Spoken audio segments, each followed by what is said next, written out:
Hey guys, it's Jen and you're watching Monday on Zizil. So today I wanted to talk about cycling, which I know sounds a bit silly, but if you're on my Facebook, you'll know that I've written a few messages about trying to ride a bike, which has been so difficult for me. And I guess I wanted to give anyone who's trying to ride a bike, these are my tips on how to not make it so fucking difficult for you, okay? Because, yeah, I've learned the hard way. So, number one, when you first decide that you're going to learn how to ride a bike, you might be tempted to go online and to start reading every single article and how-to guide and tutorial you can find. But the problem with this is a lot of people have different techniques on how to do it, and you end up just not knowing which one's the best.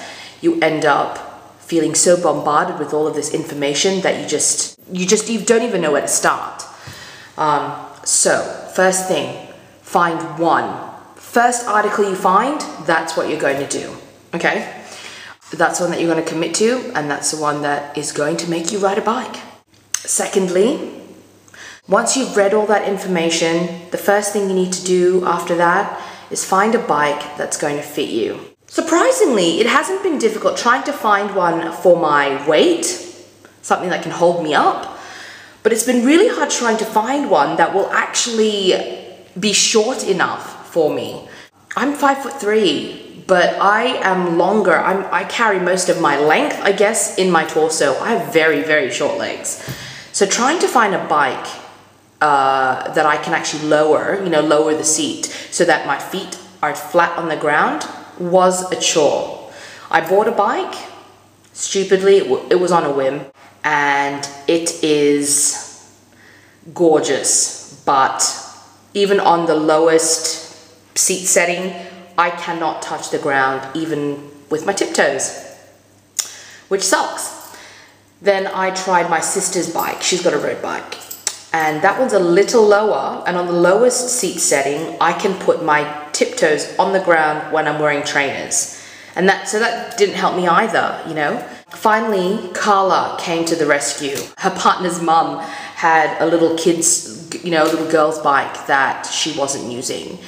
And that bike, surprisingly, it's not surprising that it's short, but it's surprising that at the height and size that it is, it can hold my weight. It's pretty amazing. And so I've been learning on that. Number three, and this is something that I think is just as important as finding the bike that fits you, is to find some people that you can go out with. I found that doing it myself basically ensured that I really wasn't going to be practicing. I would maybe go out and practice for 15 minutes max by myself. But when I had people over just kind of hanging out with me, I would be on my bike for an hour just trying to ride down the hill. And even if they weren't really engaging in what I was doing, just having someone there to be able to talk to every now and again and to, just give you words of encouragement when you needed it, that has been the most important thing for me. I also found this great video from this guy who basically says that what you need to do is whenever you feel like you're about to start falling over because you're leaning, instead of steering in the opposite direction in an attempt to stop the lean, what you need to do is turn in the same direction as the direction that you're leaning, because that actually helps to get you back upright. Something to do with physics and science, I don't know the details, but seriously, it works. So next time you're trying to learn how to ride a bike, or you're relearning and you just have no fucking idea what you're doing, try to do that. Get on the bike and steer into the direction that you're leaning, and it works a treat. It's amazing. So I'm slowly getting there. Just from that little piece of information, I'm getting there. It's amazing. I think that if I keep doing it, I'd be able to ride by the end of April. And that's my goal. My goal is by the end of April that I'll be able to ride badly, but be able to ride. So I'm going to get you guys to hold me accountable to that. End of April, I'm going to be able to ride.